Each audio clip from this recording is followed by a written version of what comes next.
So as we're all probably aware, the recent trend for gravel tires is that they're just getting wider and wider. But what's talked about less is that the rims that the tires are mounted to also need to get wider to accommodate those bigger tires. If you've ever tried running a really wide tire on a super narrow rim, the result is not ideal. The tire generally has a pretty bulbous shape, and it can feel a little bit squirmy during cornering because the tire sidewalls are just not as well supported. In this video, we're going to be taking a look at a company that has gone all in on wide rims for gravel bikes, and I'll talk about my experience so far riding them over the past 3 months. So these are the GULO Composites GGA44 ultra-wide gravel wheels. The rims on these wheels are 44 millimeters deep, hence the name, but really the defining feature of these rims is the width. At 40 millimeters outer rim width and 30 millimeters inner rim width, these are actually wider than some of my bona fide mountain bike wheels. Now, in addition to the relatively extreme dimensions of the rim, these wheels also feature a triaxially braided carbon spoke, which are meant to be super light, super strong, and potentially reduce some vibrations, theoretically offering a more comfortable ride, although I'll speak more to that in just a minute. So for starters, the motivation for wanting to try these rims out was actually because I was prepping my bike for the Mammoth Tough gravel ride up in the Eastern Sierras in Northern California. What makes that ride particularly challenging is the terrain is this really loose pumicey stuff that can feel really sandy and get pretty deep at times. And so the goal, as recommended by the ride directors, is actually to run the widest possible tire that your frame can accommodate. Now in my case here, I ended up running a Rene Hurst Oracle Ridge 700C by 48 millimeter wide tire. And so the super wide 30 millimeter inner rim width was a really good candidate to match up with these tires. Now I did kind of a first look video for these wheels already. In that video we did a little bit of an unboxing and a setup segment. But in short, the wheels are super high quality, setup was super easy, and they basically just gave me no problems right out of the box. The wheel set with tubeless tape and tubeless valves installed comes in at 1,470 grams, which is not super light. I've got other gravel wheels that weigh 100, 200 grams less than this. But for a rim of this size and these dimensions, the weight is actually very respectable. The first thing that I noticed when I set up these tires on this rim is that the sidewalls just seem much better supported than if these tires were mounted on a narrower rim. Now for reference, on the original build of the Ritchie Outback,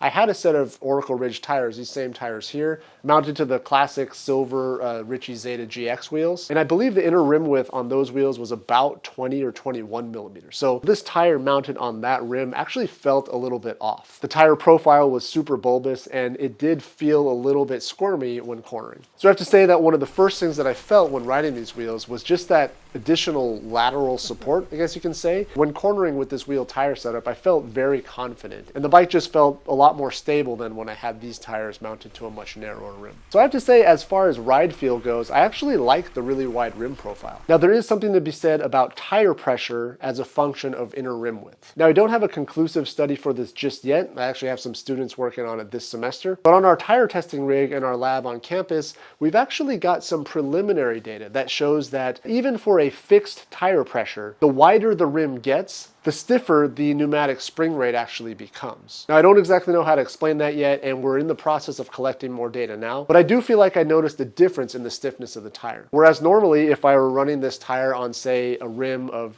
24 millimeter inner rim width, I generally run this tire setup at around 25 PSI for my weight, which is about 155, 160 pounds. Now with this particular setup, I felt like 25 PSI was just way too harsh of a ride, and I actually had to lower that pressure to about 22, 23 PSI, which I know it's only 2 or 3 PSI, doesn't sound like a lot, but to get the same tire feel out of the tire when mounted to a really wide rim, you actually do need to lower the pressure just a little bit. And then there's the spokes. Now GULO Composites has invested a ton of time and effort into developing these triaxially braided carbon spokes, ultimately with the goal of producing a lighter weight and stronger spoke that can potentially reduce some vibrations. Now weight and material properties, those are easy things to test. These spokes are significantly lighter than a standard steel spoke, and it's easy to show in the lab that these actually have a higher tensile strength than a standard steel spoke as well. What's a little bit trickier to pin down is whether or not these spokes actually do provide any vibration reduction and therefore offer a more comfortable ride. Now if you're a regular to the channel, you might have seen the bird spokes video that I did where I had 2 identical wheel sets, one with steel spokes and one with the bird polymer string spokes. I took some data, we looked at the data in the time domain and the frequency domain, and determined that essentially the bird spokes were providing compliance, not in the vertical direction as you might expect, but actually in the lateral direction, which I believe is what we perceive as a compliant ride feel. Now, I didn't do any study like that on this wheel set because I don't actually have an apples to apples comparison. In other words, I don't have the same exact wheel set built up with steel spokes that I could compare and isolate the spokes as the only variable. What I will say is that while riding, there was no discernible difference between this wheel set and, any other carbon rim steel spoke gravel wheel set that I have. Now, don't take that the wrong way. These wheels ride great and they feel pretty good, but I'm a little bit skeptical of the claims that the spokes themselves are going to somehow offer a much more compliant ride. Now, I don't want to go down too deep a rabbit hole here, kind of picking apart the marketing claims that GULO Composites show on their website, but I do feel that it's worth discussing at least a little bit. Now, I definitely want to start this discussion reiterating that this is a fantastic wheel set. I've been riding these wheels for 3 months with no desire to swap them out for anything else, but the one thing that gets me about these wheels is the website and the corresponding marketing material associated with the wheel set. So I'll address the marketing claims in sort of 2 columns, the first being the aerodynamic benefits of going super wide. Now, this is a claim that I think is often overstated by manufacturers of bicycles and bicycle components. Yes, it's true that by smoothing out and optimizing the tire to rim interface, you can actually reduce aerodynamic drag by a significant amount. The thing is that the wheel tire interface is just one piece of the entire system. So while a large jump in aerodynamic efficiency due to a wider rim may sound like a lot, from a system standpoint, it really might not be that significant, especially for an average rider. Now, of course, if you're an elite rider and you average 20-25 miles an hour, aerodynamics are definitely going to play a key role in your speed and the required power output to maintain that speed. But me, for instance, a pretty average cyclist, when I did the Mammoth Tough Ride, which is a 70-mile ride, in the best shape that I had been in several years, I averaged 12.8 miles an hour over that entire ride. And different sources will say that you start to feel the aerodynamic benefits, at speeds over 10 or 12 miles per hour. But it's not like there's some magical number where suddenly you get aerodynamic benefits.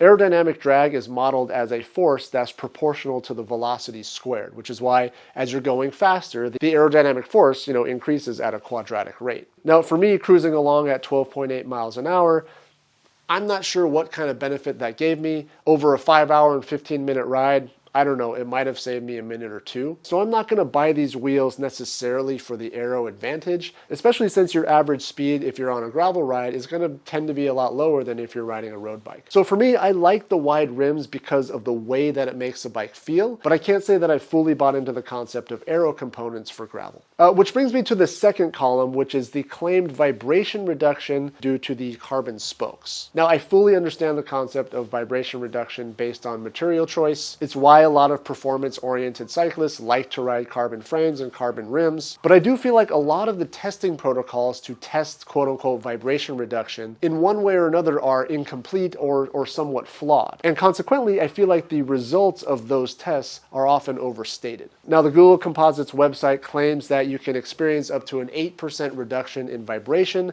just due to the spokes alone. But in order to really understand that, you've kind of got to read through the entire document which they provided. Now, I think the documentation is fantastic. They completely explain the setup and the testing protocol, and all the data is pretty clearly displayed. But the average reader is just going to see that 8% vibration reduction and potentially make a purchasing decision based on that number alone. Now, the test that they ran was comparing 2 wheels. One was a wheel built up from the GGA SL rim, which is one of their super light sort of gravel rims.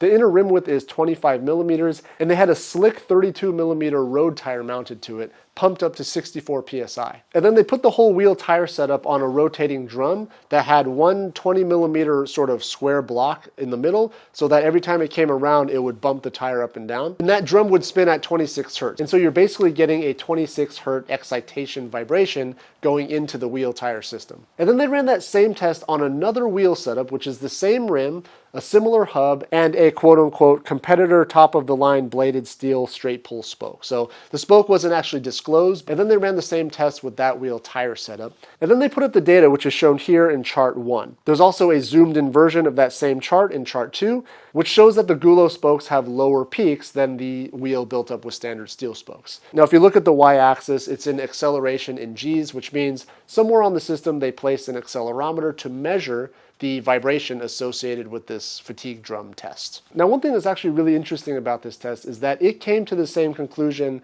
that I actually did when I did the testing with the bird spokes, and that's that the radial acceleration, or the up and down vibration reduction, is not as pronounced as the vibration reduction in the lateral channel, in other words, from left to right. Their experiment found that there was 3.27% less vibration in the up and down direction, which, by the way, is not that significant. I would consider that almost down in the noise. But for the same experiment, they found that there was a 7.9% reduction in vibrations in the lateral direction. And this is on a lab test where the wheel is just mounted perfectly up and down and normal to the surface of the drum. So this was actually really exciting for me to see because it kind of confirmed some of the things that I was seeing out in the field. But the point is, the plot that they showed was at one frequency, and it was in the time domain, which, again, I've complained about this in many other videos where I did a little bit of vibrational science on bikes. If you look at the time domain data at one specific frequency, you're simply not seeing the entire picture. So if you run this system at 26 hertz, that means the tire is being bumped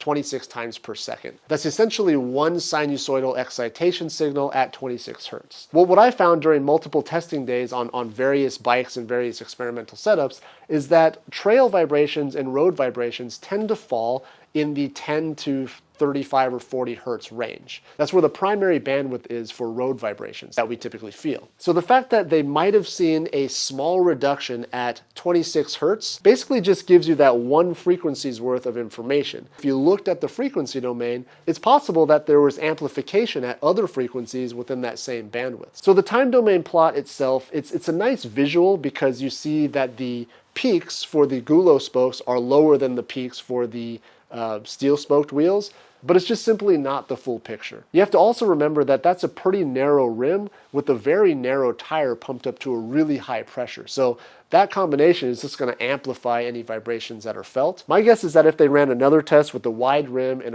a higher volume tire run at a lower pressure, you just wouldn't see anything in the data. Now, I'd be totally open to doing a study. It's just that in order to do that in the field, I would actually require this exact same wheel tire setup, but built up with steel spokes rather than these carbon spokes. So that's something that I don't have at the moment. If there's enough interest down here in the comments, I might reach out and consider it. But I will say that anecdotally, I really couldn't tell that there was any additional compliance due to these carbon spokes. And then the last thing is that you might notice that these wheels are plain. There's no Gulo branding on them. Well, they actually had branding on them. They had a nice Gulo metallic decal on the rim that was shown in that first look video. But actually, after my first ride out on the wheels, those decals started to peel. So rather than having kind of like halfway peeled up decals, I actually just removed all the decals and they came off extremely easily. So I would like to see the company invest a little bit more in that sort of finish. But I actually do want to zoom out for a second here. I know we kind of just got in the weeds a little bit there.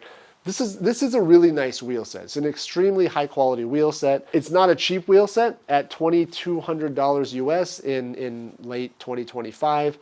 It comes with a pretty premium price tag. Now, in my experience, everything about the ride quality of these wheels has been great. They've been super reliable. The super wide inner rim width dimension makes a wide tire feel a lot more supported. Those are all things that I like. Again, the weight at 1,470 grams is very respectable for a wheel of this size and dimension. Again, my only gripes are to do with the marketing that was associated with this wheel set. I just felt like it was a little bit aggressive, and I just think that the results of the tests were just a little bit overstated. Now, I can't really blame Gulo. I know that it's extremely difficult in the cycling space to stand out and differentiate yourself from other products. And honestly, I think they've already done that by offering a really wide rim to match the ever wider tires that people are trying to run on their gravel bikes. All the other stuff about aerodynamic drag reduction and 8% vibration reduction sounds really nice, but for me, those are not the things that would drive me to buy this wheel set. Personally, when I'm shopping for wheels, I'm looking for the right dimensions in the rim profile. I'm looking for simplicity and universality of parts. And I'm also looking for a good customer support, solid warranty, and maybe even a crash replacement program. All right, so that was a bit of a long one. I know we went kind of down a rabbit hole on some of the marketing claims of this wheel set. Just got to reiterate one more time that this is a fantastic wheel set. I've really enjoyed riding them, and I definitely want to shout out Gulo for sending them over to the channel for review. If you have any questions about my experience with these wheels so far, just drop them down below. We'll get back to as many as we can. It's going to do it for this one. Thanks again for watching. Thanks for subscribing to the channel if you haven't already, and we'll see you next time.